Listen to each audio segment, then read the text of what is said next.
For the past 4 decades, the U.S. has led the security order in the Asia-Pacific.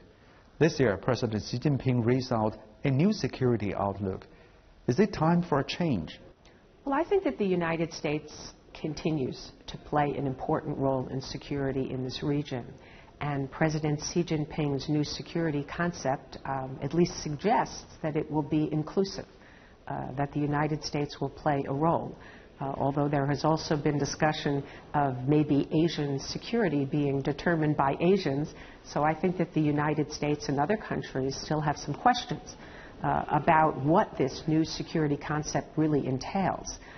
So certainly there is room for changes in the ways in which security can be promoted in this region.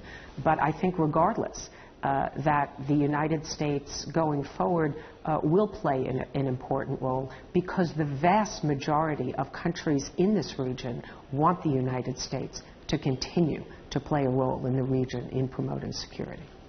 When it comes to regional security, how important is the cooperation between Asia-Pacific's two biggest powers?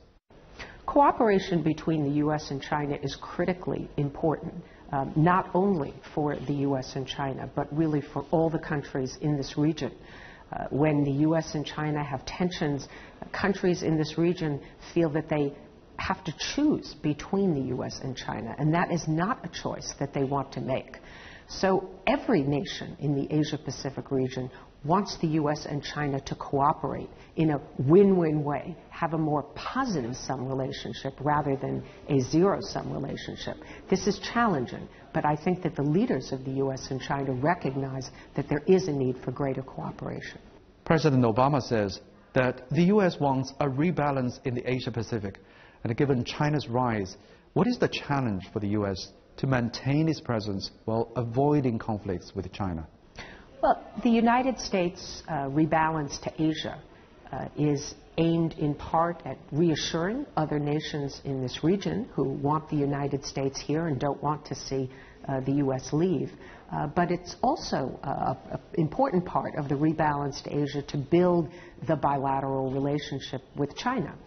And in doing so, when the United States tries to reassure other nations, sometimes it does create tensions in the U.S.-China relationship.